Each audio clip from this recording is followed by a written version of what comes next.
बिस्मिल्लाहिर्रहमानिर्रहीम। Welcome to session number 3। Session number 2 में हमने मेजर्स ऑफ वेरिएशन देखा था, उसमें range, variance and standard deviation, और उसके बाद स्क्यूनेस और कर्टोसिस के हमने जो है कॉन्सेप्ट उनको हमने देखा था। अच्छा, अभी इन स्लाइड्स के अंदर जो है इन कर्टोसिस और स्क्यूनेस के जो है वो फार्मूलाज नहीं गिवन, लेकिन मैं इनको जो है वो अपडेट कर देता हूँ, उसमें उनके फार्मूलाज भी जो है वो डाल देता हूँ। और क्योंकि स्क्यूनेस और कर्टोसिस जो है इनको डिटरमिन करने के लिए आपको स्टैंडर्ड डेविएशन और वेरिएंस, स्टैंडर्ड डेविएशन के साथ साथ मीन की वैल्यू, मीन जो है वो रिक्वायर्ड होता है, नंबर ऑफ सैंपल्स, और इनको डिटरमिन करने के लिए डिफरेंट फार्मूलाज जो है वो प्रपोज किए गए हैं। अगर हम इसको कंक्लूड करते हैं एक्चुअली, तो आपके पास कर्टोसिस की वैल्यू जो है वो 0 होती है, कर्टोसिस एक्सेस की वैल्यू 0 होती है फॉर नॉर्मल डिस्ट्रीब्यूशन, जबकि कर्टोसिस की एक्चुअल वैल्यू जो है वो 3 होती है। कर्टोसिस आपके पास पॉजिटिव होता है और उसकी वैल्यू नेगेटिव भी जो है वो आपके पास होती है। अच्छा, अगर हम ये कह देते हैं कि अगर आपके पास कर्टोसिस की वैल्यू ग्रेटर देन 3 है, तो उस केस में हम कर्टोसिस को जो है वो लेप्टोक्रियोटिक कहते हैं, और अगर आपके पास लेस देन 3 है कर्टोसिस की वैल्यू, तो उसको हम प्लेटिक क्रियोटिक जो है वो कहते हैं। ये है एग्जांपल हमने देखी थी कि आपके पास अगर कोई ऑर्गेनाइजेशन है, उसके अंदर जितनी भी एम्प्लॉयज हैं, अगर आप उनकी सैलरीज को राइट डाउन करें और उस सैलरीज के ऊपर आप फिर स्क्यूनेस और कर्टोसिस की वैल्यू अगर आप डिटरमिन करते हैं, तो अगर फॉर दैट ऑर्गेनाइजेशन अगर स्क्यूनेस की वैल्यू 2.125 है, तो जो हमने क्राइटेरिया अभी डिफाइन किया था कि अगर आपके पास है वो स्क्यूनेस की वैल्यू ग्रेटर देन 2 है या लेस देन -2 है, तो इसका मतलब है सिग्निफिकेंट डिपार्चर है फ्रॉम सिमेट्री। तो इस केस के अंदर आपके पास 2.125 है, that indicate significant positive skewness to the data. और अगर कर्टोसिस की वैल्यू यहाँ पर हमने देखा था कि ग्रेटर देन 3 है, तो उसको हम लेप्टोक्रियोटिक कहेंगे। तो इस गिवर केस के अंदर आप देखें तो कर्टोसिस की वैल्यू जो है वो आपके पास 5.378 है, सो द डेटा इज लेप्टोक्रियोटिक। अच्छा, अब इस सेशन के अंदर हम मेजर ऑफ एसोसिएशन जो है वो डिस्कस करेंगे, जो कि बहुत ही इम्पोर्टेंट है। इनमें 2 पैरामीटर आ जाते हैं जब हम मेजर्स ऑफ एसोसिएशन की बात करते हैं। एक इसके अंदर कोरिलेशन आ जाता है, और सेकंड वन आपके पास जो है वो रिग्रेशन आ जाता है। These are very well known measures of association. Actually, these measures are used to determine how strong the relationship is between two variable or measure, and how we can predict such a relation. And these measures are only applied for interval or ratio scale variable. For example, आपके पास जो है वो से आपकी ही अगर हम class को as an example के तौर पर जो है वो लेते हैं, तो इस केस के अंदर आप तमाम स्टूडेंट्स ने जीआरई का एग्जाम दिया, और आप तमाम स्टूडेंट्स ने स्टूडेंट्स का जो जीपीए है या सीजीपी अगर हम कह लेते हैं, जीपीए स्कोर है, तो वो क्या होंगे आपके पास। एक्चुअली अगर हम इन दोनों का एक लिहाज से एनालिसिस परफॉर्म करें और देखें कि स्टूडेंट का जीआरई स्कोर और उसका जीपीए, क्या उनमें आपस में कोई रिलेशन है या कि नहीं है, और क्या ये दोनों जो वेरिएबल हैं, मीन जीआरई स्कोर और जीपीए स्कोर, इनके बिटवीन कोई रिलेशनशिप एग्जिस्ट करता है। अगर एग्जिस्ट करता है, तो किसी भी स्टूडेंट का अगर जीआरई स्कोर हमारे पास है, तो हम क्या जीपीए स्कोर उसका प्रिडिक्ट कर सकते हैं या कि नहीं, या हमारे पास किसी भी स्टूडेंट का जीपीए स्कोर है, तो क्या हम जीपीए की स्कोर की मदद से जीआरई स्कोर जो है वो डिटरमिन कर सकते हैं या कि नहीं कर सकते? क्योंकि ये दोनों जो वेरिएबल हैं आपके पास, GPA score and GRE score, ये दोनों इंडिपेंडेंट वेरिएबल हैं। तो इनिशियली आप ये देखते हैं कि there is a relationship between these two. अगर तो रिलेशन है तो then we are able to predict one variable based upon the other. तो पहला जो आपके पास रिलेशन एस्टेब्लिश करना जो है उसको हम कहते हैं कोरिलेशन, और जो प्रेडिक्शन परफॉर्म करना है एक वेरिएबल की बेस के ऊपर दूसरे वेरिएबल को, उसको हम कहते हैं रिग्रेशन। जी, इसमें कोई कंफ्यूजन है तो आप काइंडली पूछ सकते हैं अभी। सर ये दोबारा रिपीट कर दें, कोरिलेशन और रिग्रेशन में जो आपने बताया था भी डिफरेंस। जी जी, अभी हम आगे अगर देखते हैं तो आपके पास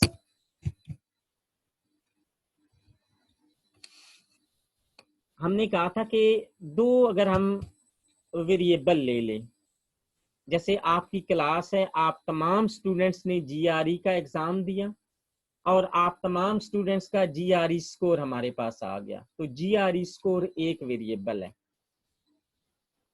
फिर आपकी क्लास का के तमाम स्टूडेंट का जीपीए भी चल रहा है एक, वो एक सेकंड स्कोर है। हम ये देखते हैं अभी इनिशियली कि जीआरई स्कोर और जीपीए स्कोर, इनके बिटवीन कोई रिलेशनशिप एग्जिस्ट करता है या नहीं करता। तो ये जो रिलेशनशिप डिटरमिन करना है, इसको हम कहते हैं एक्चुअली कोरिलेशन, कि इनमें आपस में ये जो दोनों वेरिएबल हैं किस हद तक आपस में एक दूसरे से रिलेट कर रहे हैं। तो actually correlation describe the degree और the strength to which the two variable are related. उनमें रिलेशन कितना है आपस में। अच्छा, अगर रिलेशन एस्टेब्लिश हो जाता है, हम कहते हैं कि ये दोनों वेरिएबल एक दूसरे के साथ रिलेटेड हैं, तो इसका मतलब ये हुआ कि हम किसी एक वेरिएबल की बेस के ऊपर दूसरे वेरिएबल को प्रिडिक्ट कर सकते हैं। जैसा कि अगर हम कहते हैं कि इन दोनों में डायरेक्ट रिलेशन है, या फॉर एग्जांपल मैं कहता हूं कि हमने एक रिलेशन एस्टेब्लिश किया, रिलेशन क्या निकला जी, आपके पास I assume that y equal to alpha x plus I assume that 9, ये रिलेशन निकला। अब x क्या है एक्चुअली, आई एज्यूम दैट, या इसको हम 0 पॉइंट कह लेते हैं,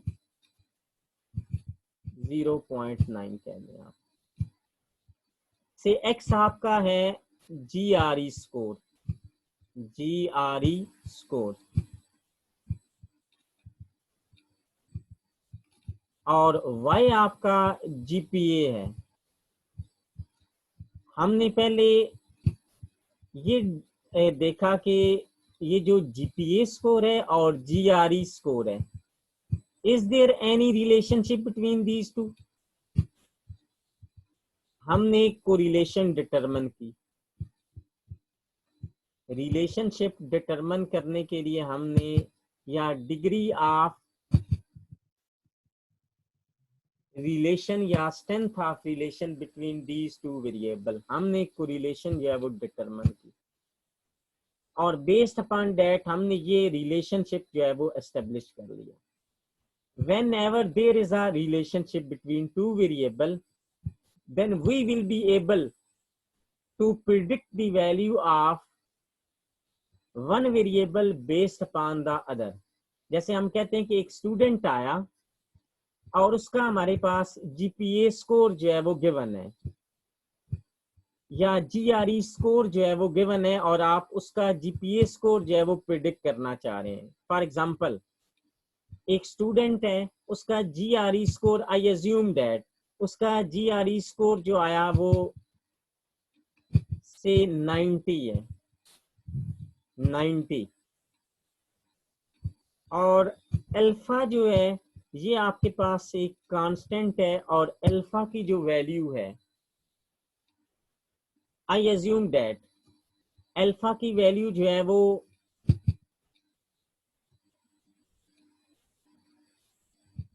0. आई एज्यूम दैट 3 हम एज्यूम कर लेते हैं। तो इस केस के अंदर आप जब GRE स्कोर को 0.3 से मल्टीप्लाई करते हैं तो as a result of that आपके पास फर्स्ट जो फैक्टर है वो 2.7 आ जाता है। और वेन एवर आप 2.7 के अंदर जब 9 को ऐड 0.9 को ऐड करते हैं तो जो GPA आ जाता है वो आपके पास 3.6 आ जाता है। मीन आप कहते हैं कि अगर कोई स्टूडेंट है उसका GRE स्कोर 90 है तो उसका जो GPA स्कोर आएगा वो 3.6 आएगा। तो ये एक्चुअली रिग्रेशन है। तो रिग्रेशन से आप फैमिलियर होंगे कि जितने भी आपके पास क्लासिफिकेशन प्रॉब्लम्स होते हैं या मशीन लर्निंग्स हैं, उन सब में रिग्रेशन जो है वो एक्सेसिवली जो है वो यूज होती है। एक्सेसिवली मीन कि वो उन तमाम प्रॉब्लम्स जिनके अंदर प्रेडिक्शन इन्वॉल्व है वो सारे बेस कर रहे होते हैं रिग्रेशन के ऊपर। तो उसमें यही होता है कि आप प्रिडिक्ट कर रहे होते हैं अननोन वेरिएबल को based upon the known data. जैसा कि वेदर फोरकास्टिंग है, वेदर फोरकास्टिंग में क्या करते हैं आप बेसिकली प्रिडिक्ट कर रहे होते हैं कि कमिंग डे सनी है या क्लाउडी है या फॉगी है। आप प्रिडिक्शन कर रहे होते हैं किस बेस के ऊपर? बेस्ड अपॉन मॉइस्चर, ह्यूमिडिटी या न्यूमरस फैक्टर आप जो है वो लेकर टेम्परेचर की वैल्यू को आप या उसके अलावा और डिफरेंट मेजर्स लेकर आप प्रिडिक्ट कर रहे होते हैं कि अपकमिंग जो डे होगा वो कैसा होगा। क्लियर होगी ये बात अब आपको या नहीं इकरा साहिबा? जी सर हो गई है। होगी या ना क्लियर? मीन इसमें आप इनिशियली क्योंकि जो फीचर सिलेक्शन का प्रोसेस होता है, फीचर सिलेक्शन आप मशीन लर्निंग में पढ़ते हैं, उसमें बेसिकली आप उन्हीं पैरामीटर्स को या उन्हीं वेरिएबल्स को आप रिड्यूस करते हैं जो कि प्रिडिक्शन के लिए फ्रूटफुल हों, और फिर आप उन्हीं फीचर की बेस के ऊपर जो है वो अपना मॉडल क्लासिफायर ट्रेन करते हैं, और उसमें भी आप फिर फीचर्स और जो आउटपुट प्रिडिक्शन है उनमें एक रिलेशन, एक मैथमेटिकल एक्सप्रेशन जो है वो कंप्यूट होता है। और फिर आप अननोन सैंपल्स लेते हैं, अननोन सैंपल्स के अगेंस्ट आप फीचर लेते हैं और फिर आप प्रिडिक्ट करते हैं उसको, उसकी क्लास को। तो basically this one is the application of these measures of association। अब आप अगर उसमें देखते हैं कि कोरिलेशन के अंदर आप बार दफा देखते हैं कि स्ट्रॉन्ग कोरिलेशन होती है, पॉजिटिव कोरिलेशन या नेगेटिव कोरिलेशन भी आपके पास जो है वो आ जाती है। जी अभी आप में से कोई जो है वो, जी आमना मुगल साहिबा, आप काइंडली जो है स्लाइड को गो थ्रू करें। Yes, sir. Correlation is described as the analysis which tells the association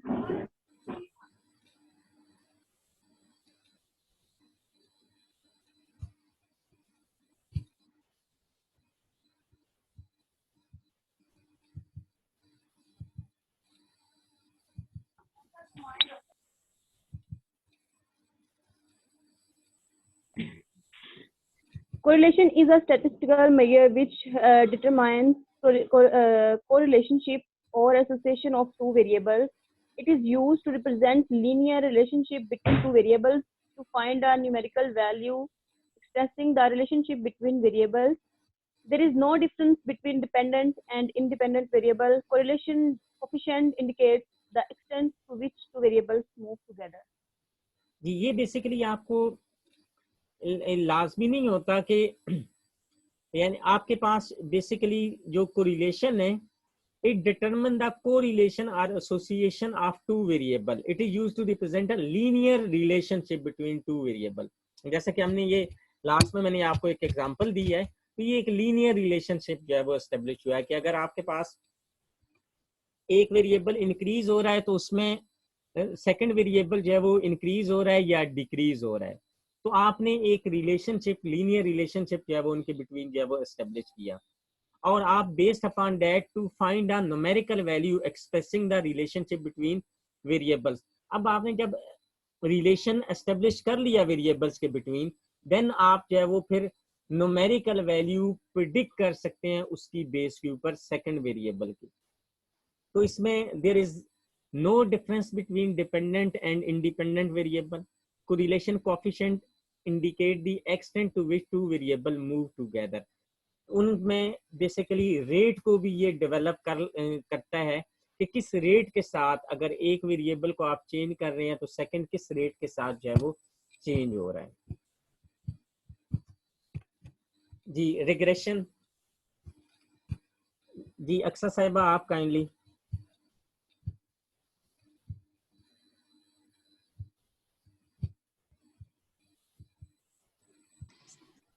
Regression analysis predict the value of the dependent variable based on the non-value of the independent variable, assuming that average mathematical relationship between two or more variables. देखें आप जब तक relationship exist नहीं करेगा variable में, आप prediction नहीं perform कर सकते। whenever you want to perform the prediction, there must be a relationship between variables. आप उसमें नोन वेरिएबल्स की बेस के ऊपर अननोन वेरिएबल को जो है वो आप प्रिडिक्ट कर सकते हैं। जी next. Regression describes how an independent variable is numerically related to the dependent variables. जी next. It is used to fit a baseline and estimate one variable on the basis of another variable. जी To very good. estimate values of random variable on the basis of the value of fixed variables. Both independent and dependent variables are different. Regression indicates the impact of a unit change in the non-variable x on the estimated variable y. जी ये आपके पास basically regression जो है वो उसके बारे में था। अभी इसमें कोई कंफ्यूजन है किसी भी स्टूडेंट को तो आप काइंडली पूछ सकते हैं कोरिलेशन एंड रिग्रेशन, क्योंकि ये बहुत ही इंपॉर्टेंट जो है वो कॉन्सेप्ट हैं, और मशीन लर्निंग, डीप लर्निंग, इन तमाम यानी कि ये जो जितने भी कोर्सेज हैं वो सारे इसी के ऊपर जो है वो बेस कर रहे होते हैं।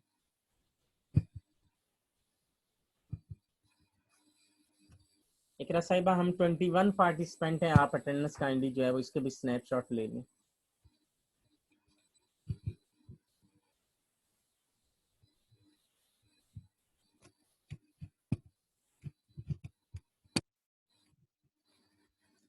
अच्छा नेक्स्ट आपके पास है coefficient of variation. Coefficient of variation is what it is a ratio between the standard deviation and mean CV आपके पास आ जाता है standard deviation divided by mean. अगर आपके पास smaller coefficients of variation mean more representative, the mean is of the total distribution. अब आप खुद देख लें इसमें से कि अगर आपका ये डिनोमिनेटर जो है डिवाइजर, इसकी वैल्यू लार्ज होगी तो डेफिनेटली जो आपका कोएफिशिएंट्स ऑफ वेरिएशन जो है उसकी वैल्यू जो है वो मिनिमम होगी। मीन क्योंकि इनवर्स रिलेशन है यहाँ पर, अगर आपका मीन जो है वो डिक्रीज होगा तो जो आपका कोएफिशिएंट ऑफ वेरिएशन है वो आपका हाई होगा। The larger the decimal fraction, the worse job the mean does of giving us a true picture of the distribution. अच्छा अब आप इसमें से देखें कि आपके पास जो कोएफिशिएंट ऑफ वेरिएशन है, कोएफिशिएंट ऑफ वेरिएशन उसकी वैल्यू जो है वो आपके पास किस केस के अंदर लार्जर होगी। और किस केस के अंदर जो है वो स्मॉलर होगी, अगर आप इस गिवन एक्सप्रेशन को माइंड में रखते हैं तो। राना साहब, अनीस साहब, आप काइंडली रोशनी डालें इस पर।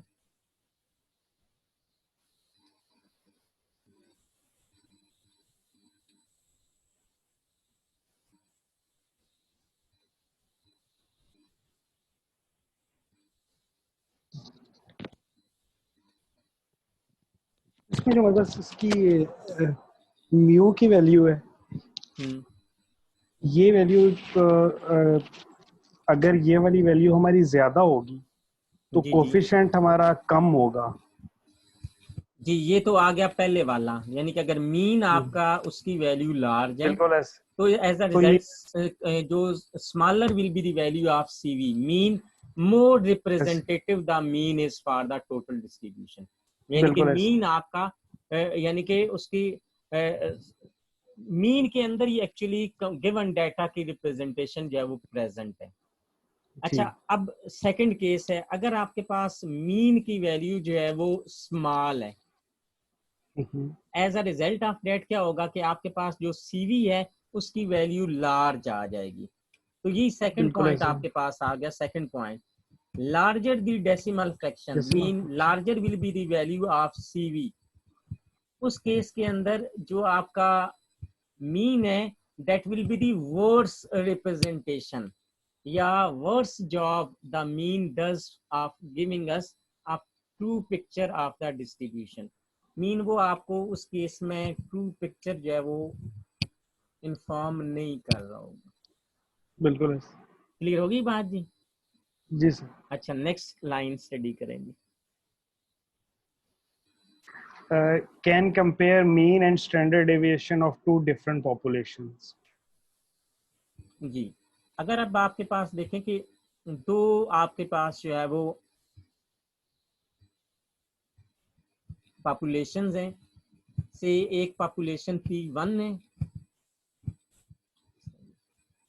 एक पॉपुलेशन आपके पास P1 है और एक सेकंड पॉपुलेशन है P2।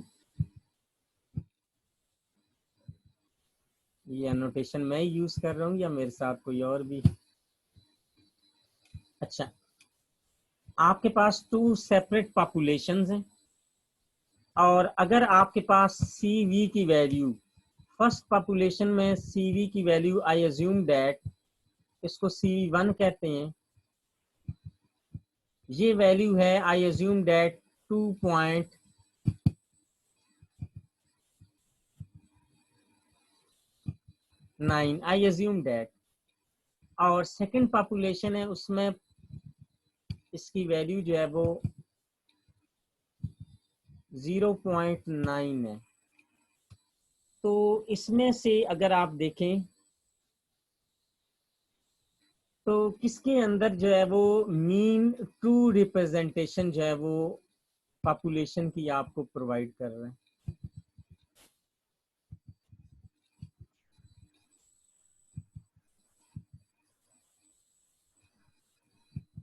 जी, ऑन नकवी साहब।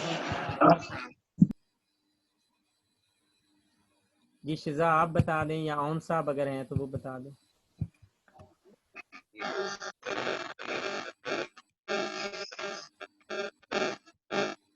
जी ऑन साहब, आपकी आवाज नहीं आ रही ठीक तरीके से।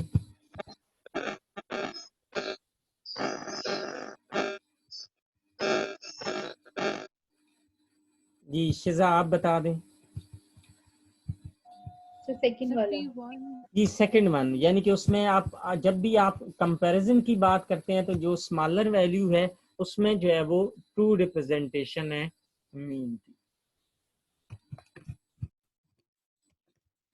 अच्छा, नेक्स्ट आपके पास आ जाता है हिस्टोग्राम।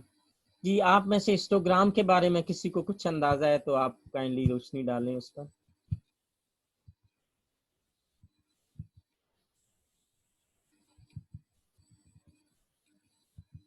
मोहसन रियाज साहब, आप कम गो हैं, आप काइंडली हिस्टोग्राम ये वैल्यूज बताता है, रेंज ऑफ वैल्यूज बताएगा आपको, लाइक कि जो हमें वैल्यूज दी गई हैं उसकी रेंज क्या यहाँ तक अप्लाई करती है। में भी शायद जैसे ही है। जी मारिया तारिक सर साहिबा। ग्राफ डिस्ट्रीब्यूशन डेटा की जो होती है डिस्ट्रीब्यूशन, उसको ग्राफ में हम हिस्टोग्राम में शो कर सकते यस सर, उसके इंटीजर्स और एक्स एक्सिस में और वाई जो है उसमें डिस्ट्रीब्यूट करता है वैल्यूज को, ग्राफ रिप्रेजेंट। आप लोगों ने इमेज प्रोसेसिंग पढ़ी है? हैं। जी सर। पढ़ी हुई है। स्टैटिस्टिक्स आप में से जिसने पढ़ी है वो काइंडली इसको बता दें।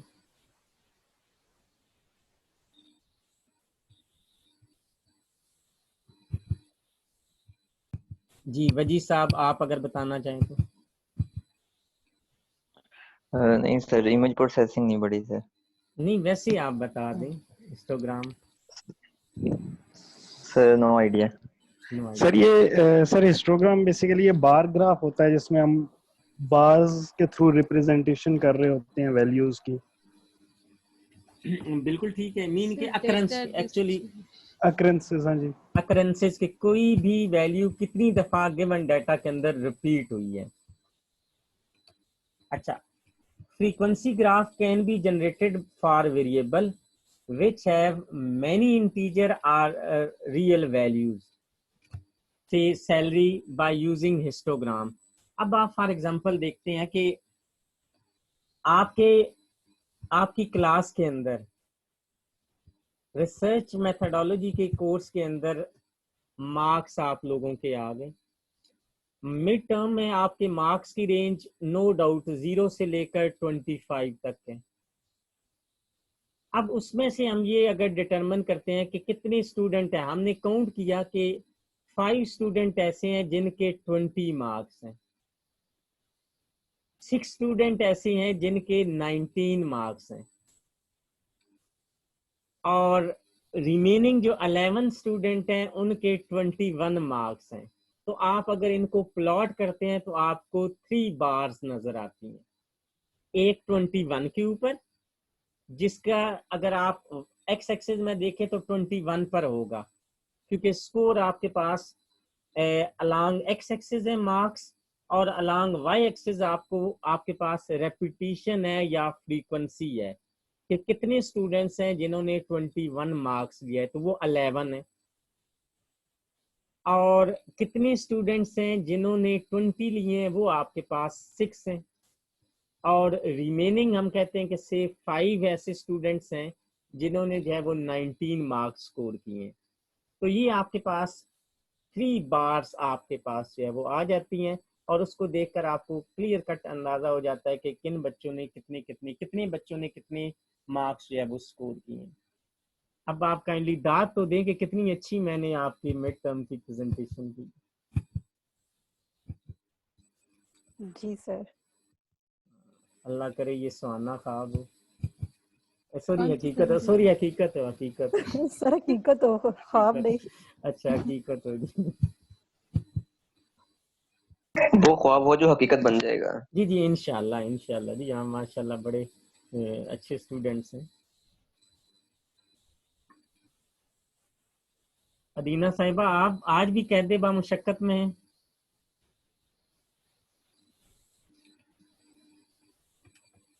जी सर, वो जवाब तक नहीं दे सकती। अच्छा,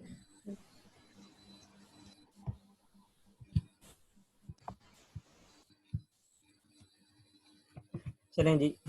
histogram shows how many data point fall into various range of value. The closest normal curve can be shown for comparison.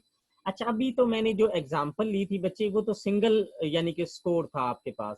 हमने कहा था कि 0 मार्क्स वाले स्टूडेंट, 1 मार्क्स वाले, 2 वाले, 3 वाले, 25 वाले। अगर आपके पास रेंजेस काफी ज्यादा हैं, जैसा कि हम अगर इमेजेस की बात करते हैं तो जो पिक्सल की वैल्यू है उनकी रेंज 0 से लेकर 255 तक है। तो अब इस केस के अंदर जब आपके पास रेंजेस हैं 0 से लेकर 255 तक अलोंग एक्स एक्सिस, ये ग्रे लेवल्स की वैल्यूज हैं। अब ऐसे पिक्सल्स जिनकी वैल्यू जीरोस हैं, 1 है, 2 है, तो ऐसे इतने फिर आपके पास 256 बार आ जाएंगे। तो यूजुअली ये किया जाता है कि आप बिन्स बना लेते हैं कि ऐसे पिक्सल्स की वैल्यू ऐसे पिक्सल जिनकी वैल्यू 0 से 9 है, तो फॉर एग्जांपल वो आपके पास आ जाते हैं 50। ऐसे पिक्सल जिनकी वैल्यू 9 से लेकर आई अज्यूम दैट 19 तक है, तो उनकी वो पिक्सल आई अज्यूम दैट के वो 70 हैं। ऐसे पिक्सल जिनकी वैल्यूज 19 टू से 29 तक है, आई अज्यूम दैट के वो आपके पास 20 पिक्सल्स हैं। इस केस में आप देखें तो आपने बिन्स बना लिए, रेंजेस आपने डिफाइन कर ली कि इस गिवन रेंज के अंदर कितने जो है वो नंबर लाए करते हैं। तब आप बेसिकली हिस्टोग्राम जब ड्रॉ करते हैं तो आप उसमें रेंजेस भी ले सकते हैं और इंडिविजुअल पॉइंट भी आप या इंडिविजुअल स्कोर भी आप जो है वो ले सकते हैं। और हिस्टोग्राम डेवलप करने के लिए आपके पास आपने जैसा कि न्यूमेरिकल एनालिसिस में रूल्स पढ़े थे इंटीग्रेशन के, 3/4 रूल है या 1/4 रूल है, वो भी आप डिप्लॉय कर सकते हैं। या इसमें हम कह सकते हैं कि ये हेल्पफुल होता है। 3/4 rule is helpful for histogram. The tallest bar should be 3/4 of the highest of the Y axis. Mean ये बेसिकली जो है वो आपका हम कह सकते हैं कि जो 0.75 है,